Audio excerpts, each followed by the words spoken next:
Hello everyone, कैसे आप सभी लोग। उम्मीद करता हूँ आपकी ट्रेडिंग अच्छी चल रही है। तो आज हम बात करेंगे सिर्फ 1,000 से 1,500 रुपये कमाने की। कैसे हम 10% निकाल सके। अगर मान लो मेरे पास 10,000 रुपये है तो मैं कैसे उसको 11,000 कर दूँ। बहुत बड़ी बातें नहीं करेंगे कि कैसे 10 को 20 कर दूँ, 10 को 40 कर दूँ। ये इम्पॉसिबल होता है। पॉसिबल भी होता है, कभी कभी हो जाता है। लेकिन ज्यादातर केस में अगर आप 10 के 20 बनाने जाओगे तो हो सकता है कि आप वो जो आपके जेब में 10 पड़े हैं वो भी दे दो। तो हम ध्यान रखेंगे कैसे हम 10 का 11 बना दे। 1% हमें सिर्फ 10% कमाना है, इससे ज्यादा नहीं कमाना। ठीक है। अगर सिर्फ आप 10% कमाने पे ध्यान दोगे तो उसको कंपाउंडिंग आप इसमें लगा लेना कितनी ज्यादा हो जाएगी, बहुत ज्यादा हो जाएगी। ठीक है। लेकिन हमें क्या करना है, देखो आपको सबसे पहले ध्यान में रखना है कि जो 10,000 रुपये आप लेके आए हो, यानी कि अगर आपके पास 10,000 रुपये तो आप 1,000 और कमाने की सोचोगे, उसके ऊपर 11,000 हो जाएगा वो। तो 10% हो गए। या फिर अगर आपके पास 1,00,000 रुपये तो आप सोचो कि उस पे मैं कैसे 10,000 या फिर 12,000 ही कमाऊँ, इससे ज्यादा नहीं। तो वो आपका 10 या 12% हो जाएगा।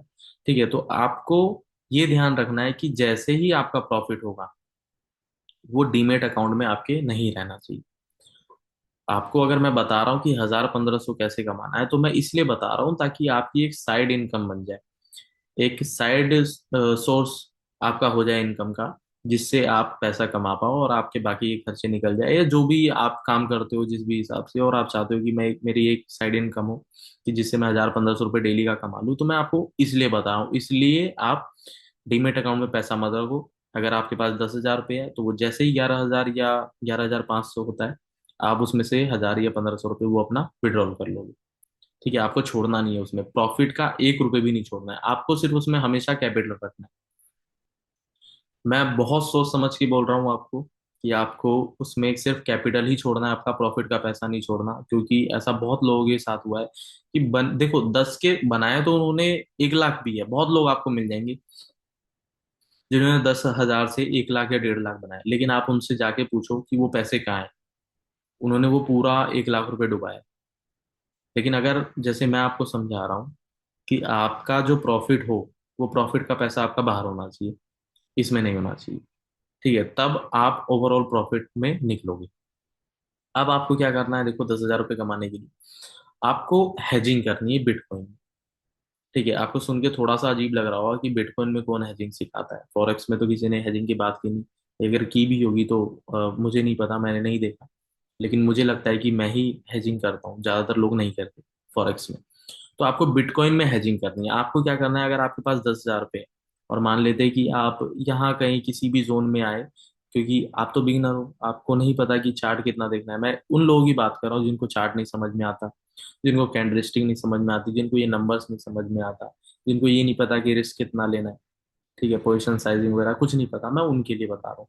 तो आप मान लो बिगिनर हो और आप आ गए इनमें से इधर किसी भी जोन में आके आपने देखा कि अच्छा यहाँ पर अभी बिटकॉइन यहाँ चल रहा है, तो मुझे 1,000 रुपये निकालना है। आप क्या करो, यहाँ पर 5,000 5,000 रुपये की दो पोजीशन बनाओ। एक बाय साइड की बनाओ और एक सेल साइड की बनाओ, बस। ठीक है। उसके बाद स्टॉप लॉस लगा दो पूरे पूरे 5,000 5,000 रुपये का दोनों साइड पे। और टारगेट आप लगा दो दोनों में 11 11 हज़ार रुपये का। ज्यादा लालच नहीं करना हमें। 11 11 हज़ार रुपये का आप टारगेट लगा दो, बस। एक तरफ आपका 5,000 रुपये नुकसान हो रहा होगा तो दूसरी तरफ आपका 5,000 रुपये फायदा भी हो रहा होगा। ठीक है। अब ऐसा बहुत कम चांस होता है कि बिटकॉइन दोनों साइड जाए। बिटकॉइन जाता है दोनों साइड, लेकिन बड़े रेंज में जाता है। आप इधर आओ, बैक टेस्ट करके देखो, मैं आपको बड़ा टाइम फ्रेम खोल के दिखाता हूँ। आप बिटकॉइन की रेंज देखना आप। हम 1 आवर पे देखते हैं। अब यहाँ पर आप बिटकॉइन की रेंज चेक करो कितनी बड़ी है। बिटकॉइन कभी भी छोटे रेंज में नहीं ट्रेड करता है, या दोनों साइड वो नहीं जाता है, वो डायरेक्शनल भागता है। हमें सिर्फ उसी डायरेक्शन को पकड़ना। अगर देखो आप मान लो इस जोन की मान लेते हैं, 94,600 से ये है 94,000, यानी कि 600 पॉइंट। अगर आप कम क्वांटिटी के साथ ट्रेड करोगे, मैं तो कह रहा हूँ पूरा ही आप 10,000 रुपये लगाओगे ना, तो ठीक है। लेकिन 600 पॉइंट में आपका 5,000 रुपये नहीं जाने वाला। मैं कम क्वांटिटी की बात कर रहा हूँ क्योंकि 5,000 में कम क्वांटिटी ही आएगी, ज्यादा नहीं आएगी। तो 600 पॉइंट में आपका पूरा कैपिटल नहीं जाएगा। अगर 600 पॉइंट ऊपर नीचे करता है तो आपका पूरा कैपिटल कब जाएगा, जब मेरे ख्याल से 1,500 पॉइंट या 2,000 पॉइंट इधर उधर हो जाता है, तब आपका पूरा कैपिटल जाए। बिटकॉइन की जो नॉर्मल रेंज है, जो ऊपर नीचे ये दोनों ट्रेड करता है, वो होता है 3,000 करीब होता है, 3-5 हजार पॉइंट के अंदर। हाँ, 3 से 5 हजार पॉइंट या 5% का, ये मैंने ज्यादातर देखा है कि इतना, ये इतनी बड़ी रेंज तो बनाता है। तो आपको क्या करना है, दोनों साइड, एक साइड बाय कर देना है, एक साइड सेल कर देना है बस। और छोड़ देना, 5-5 हजार रुपए का पूरा पूरे का आप एसएल लगा दो एक साइड का, और दोनों साइड का टारगेट आप 11-11 हजार रुपए का लगा दो।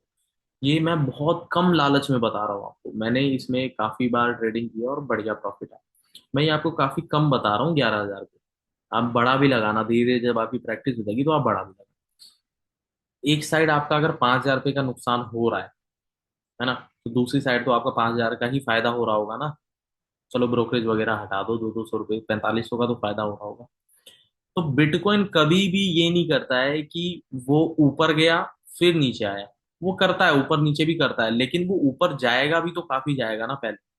अगर उसको इतना ही ट्रैप करना है तो दोनों साइड कैसे खाएगा। ठीक है, तो वो ऊपर अगर जाएगा तो सबसे पहले तो आपका प्रॉफिट देके जाएगा। वो वन डायरेक्शन, एक डायरेक्शन में बिटकॉइन हमेशा भागता है।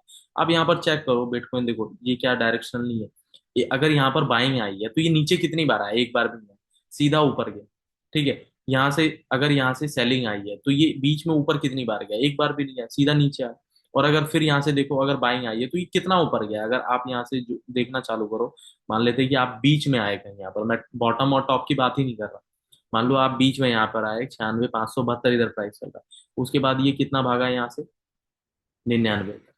4 हजार पॉइंट की, इसने 4 हजार पॉइंट का इसने मोमेंटम दिया।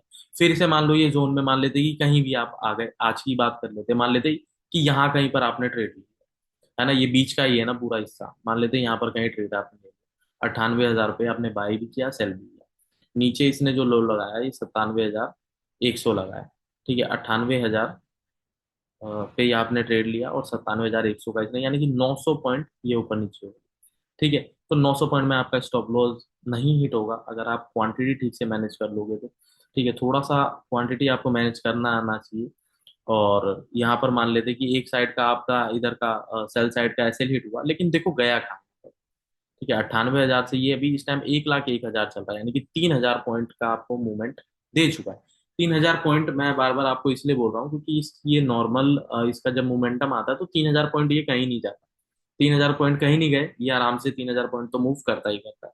ठीक है, तो अगर आपको बीच में रेंज में कहीं ट्रेड मिल जाता है तो बहुत बढ़िया। आप क्या करो, साइडवेज मार्केट को ढूंढने की कोशिश करो, जैसे मैंने ये मार्क कर रखा है, ये ऊपर एक लाइन है, एक नीचे लाइन, ये साइडवेज है इसका। अगर आपको इसके बीच में कहीं ट्रेड मिल जाता है ना तो बहुत बढ़िया। सॉरी। तो अगर आपको रेंज के अंदर ट्रेड मिल जाता है तो ये तो बहुत बढ़िया बात है। और ज्यादातर बिटकॉइन जो है दिन में अगर आप देखोगे तो साइडवेज ही रहता है। आप 5-6 बजे तक आराम से इसको ट्रैक करो, शाम को 5-6 बजे देखो, आप देखो साइडवेज है क्या वो। अगर साइडवेज है, आप घुस जाओ, एक साइड बाय कर दो, एक साइड सेल कर दो बस, और टारगेट 11-11 हजार का लगा दो। एसएल आप पूरे 5-5 हजार रुपये का लगा दो। बहुत कम चांस है कि आपका कभी एसएल हिट होगा।